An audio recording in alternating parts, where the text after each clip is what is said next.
Hello everyone, hope you are doing well. Welcome to the online platform Civil Techno Bricks. Guys, here we will tune for the instantaneous decoding of conceptual knowledge in the field of civil engineering, where study elaborates decoding the earth to build a better world. Today we will go through the core concepts related to the remote sensing, its definition, scope, history, and its development. Remote sensing is nothing but the science, or we can say that the art of obtaining information about any object, area, or the phenomenon without physical contact using the sensors which are mounted on various platforms just shown in the observation. This is the earth surface. We use that aerial platform to take the information which is with reference to the remote observation. Here our eyes are utilized by the human to read or to understand the written material on the paper. Means just like our eyes are also a sensors, nothing but that aerial platforms we are using. So according to the scientists and their informations which is collected, just like Lissand and Kiefer, the science and art of obtaining information about an object, area, phenomena through the analysis of data which is acquired by a device that is not in contact with the object, area, or any type of phenomena under any investigation, which is the primary definition of remote sensing. Secondary definition, which is by the Angie Reddy, that is the process of acquiring information about any object without physically contacting it regardless of the distance. Means our most important concept, which is that just as our eyes which read these words on the paper without touching the screen, that sensors read the earth that are in the image number 2. Your eyes are reading the page or article where the sensors are reading the earth. Likewise, the fundamentals or the fundamental concept which involves observing targets from a distance using electromagnetic energy which is reflected or emitted from the earth's surface. With reference to civil engineering domain, that remote sensing which assist are useful in the site investigation, land use mapping, infrastructural planning, and environmental monitoring point of view. So what are the observations by using the remote sensing? So the observations or remote observations that can be carried out from the ground based, airborne, or satellite platforms which are dependent on the project requirements. Here, the remote observations by the sensors that measure variation in reflected or emitted energy to identify that the surface characteristics on the material. So surface characteristics on with reference to the contour point of view or with reference to the irregular area which is targeted.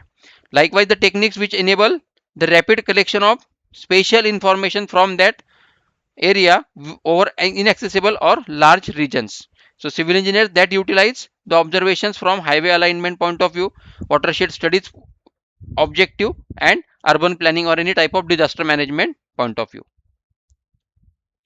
Secondly, that electromagnetic remote sensing process chain. Here the remote sensing which is a process nothing but or which is consisting of the energy source, propagation through the atmosphere, interaction with targets, then recording, transmission, analysis, and at the end application. So any error which is occurring at a single stage or single platform, that can be reduced the quality and reliability of the final data set which is be in the application format as output. So here the data is collected, data is processed, data is transformed, and data is observed with reference to the meaningful geospatial information point of view for the decision making process which is after that data analysis in the application domain. Here the civil engineering point of view, we see that the terrain analysis or the resource assessment and management that can be carried out for the infrastructural management point of view or development point of view, we can use that electromagnetic remote sensing process chain for the sake of our interest. The energy source point of view, the two sensors or sensing are there: active remote sensing or passive remote sensing. Broadly two types of remote sensing. Here the passive sensing which utilizes natural solar radiation, that is the sun method, which are reflected from the earth surface, whereas the active sensing or active remote sensing which is the flash method, where it transmits its own energy towards the target. That is figure 1, passive sensing, and the figure 2, active sensing. See, passive sensing, active sensing. The source, that naturally reflected solar energy or emitted thermal energy, where the source is the sensor, generates its own energy pulse. For example, radar, lidar, flash photography, where examples of that passive sensing are photography, Landsat, multispectral scanners. The limitations for that passive sensing is dependent on daylight and weather conditions only. But most important, that is active remote sensing, where advantages operates day and night time also, which penetrates cloud cover, so there will not be any obstacle. Okay, means, for example, the passive sensors point of view, that include optical cameras and multispectral sensors or scanners, while the radar and lidar are the active systems. Means that active sensors can operate during both day and night time and under cloudy conditions also. Here the civil engineers, they are mostly dependent on the passive imagery for land use mapping and active sensors for flood monitoring, deformation studies, or topographic survey point of view. Owing towards the importance and need, that is the remote sensing, which provides information to the all researchers beyond the human visual capability by utilizing different portions of the electromagnetic spectrum that are divided into some resolution point of view also, that is spectral resolution, spatial, temporal, and radiometric. That each and every resolution which is collecting the information and improves the identification of natural and man-made features with reference to some spectral resolution, with reference to some synoptic view, or with reference to some temporal resolution. Likewise, the each and every layer which will be studied with reference to heat point of view, infrared point of view, or the visible spectrum point of view. Then large areas can be monitored quickly and economically, which are compared to conventional methods. So here the civil engineers, they are most dependent on nowadays for the surveying or advanced surveying point of view towards the remote sensing, where the remote sensing supports groundwater exploration, environmental monitoring, and infrastructural development. Now the scope of remote sensing with reference to the civil engineering. Here the remote sensing has extensive application in town planning, transportation engineering, water resource management, and environmental point of view, where satellite data helps to identify the suitable location for construction projects like dams, reservoirs, roads, and urban expansion projects, where we can use it in the watershed delineation concept, floodplain mapping, and drainage analysis, where it is more effectively performed using remotely sensed datasets. That integration with GIS, which enhance the planning, monitoring, and sustainable development activities. Here the town planning and regional point of view, we can use it for urban planning also. Here water resource management, for that watershed or catchment area point of view, we can use it. Then disaster management point of view, we can study the exact deformation with reference to, or displacement with reference to the original land surface, and with reference to a transportation point of view, we can plan the tunneling, highway, or alignment of the any project.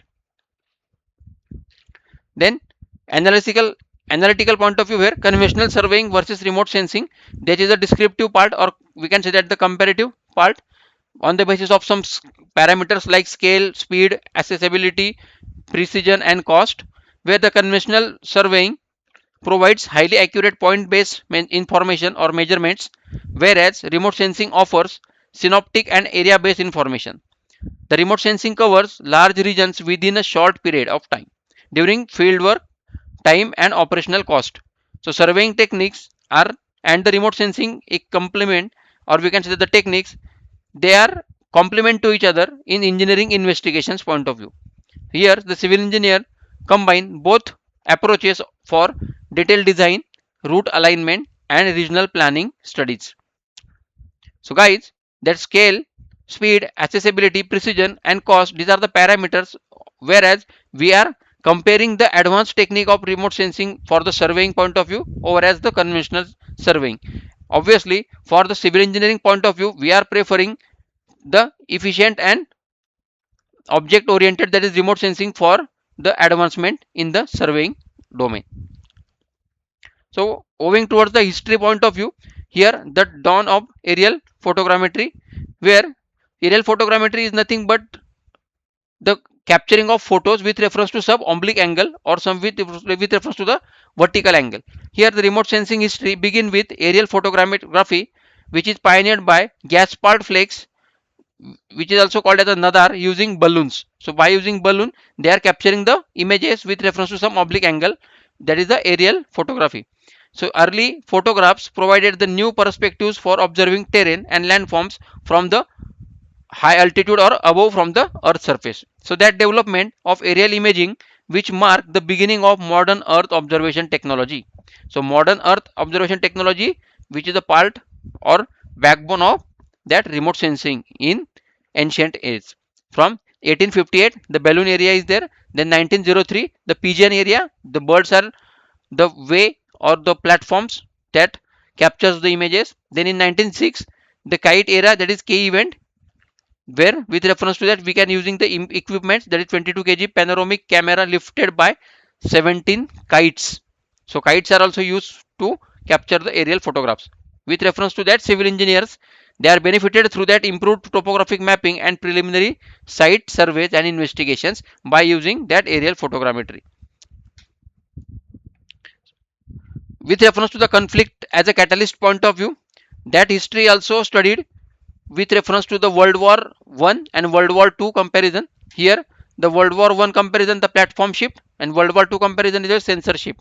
Means the military requirements or defense requirements during World War I and World War II are accelerated and advanced in aerial reconnaissance technologies, where we can't go physically at any place, but we get the information for that purpose or the objective point of view. So aircraft become important platforms for collecting photographs and intelligent information system. So where that improvements with reference to the cameras, with reference to the film technology and image interpretation techniques, that increases the perfection, visibility, spectrum and resolutions point of view. So data collected which will be pure and perfect. Here, that developments later supported by the civil engineering applications such as transportation planning and land resource or land coverage and assessment point of view. Here, then the space age point of view, where which is the nothing but the satellite era, where from 1960s to 1972, and then sensor evolution. These are the steps. Here, the remote sensing platforms are there with reference to the altitude.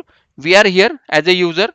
So ground observations are on the earth surface where the plantation is completed. With reference to that plantation, we are collecting the data from low altitude, that are aircrafts or drones. We can say that high altitude, there are the aeroplanes, and then satellite areas. Here we can use also drone also in that high altitude area. Likewise, the launch of satellites, which are revolutionize, or we can say that the revolution in the remote sensing by enabling repetitive observations of the earth or entire earth or mother earth, where programs such as Landsat that introduce multispectral imaging for resource and environmental studies. Here the satellite technology which improved the spatial coverage, temporal frequency and data accessibility, which will be more useful for the application point of view. The civil engineers that use the satellite image for urban growth analysis, watershed management and infrastructural monitoring based on their characteristics. So here sensor evolution, that is return beam videocon, where MSS is a multispectral scanner and TM will be the thematic mapper. Likewise, that sensors are evaluated with reference to the resolutions point of view. Also satellite launching, Landsat 1, Landsat 2, likewise we are studying and go forward. Then development in India, that is the Indian remote sensing series, that Indian Space Research Organization, which is the agency, that is ISRO. That agency have the mission of indigenous capability of natural resource management. So India established the Indian Remote Sensing Program under ISRO to support national development, where that Indian Remote Sensing satellite provides high quality data for agricultural, water resources, forestry and disaster management. That missions such as ResourceSat, CartoSat, OceanSat and RISAT are significantly enhanced, mapping the capabilities and targeting the objectives. So civil engineering point of view, these are the applications which include the route alignment, groundwater investigation, smart city development and planning also. Here primary sensors, that is LISAs and WIPs. LISAs is linear imaging self scanning, that is mostly useful for land use mapping purpose, where WIPs, which is a wide field sensor, that is mostly utilized for the vegetative monitoring in agricultural domain. That is the exact development of Indian remote sensing series in the India. Then most important point is the evolution point of view. Here the evolution of the spectral resolution, or we can say that the based on some spectrum, the three parts are there: panchromatic, that is black and white point of view; multispectral sensing, that is the standard point of view; and hyperspectral sensing, that is the advancement in that domain. Here that remote sensing technology which is evolved from the panchromatic imagery to multispectral and hyperspectral observations likewise. So these are the panchromatic, black and white. Then these rays are all the multispectral sensing, and at the last we have the hyperspectral sensing.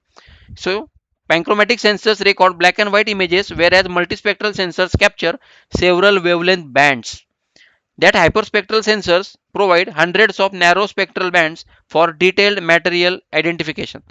With reference to that, civil engineers there use improved spectral information for geological mapping and environmental studies and construction material assessment point of view.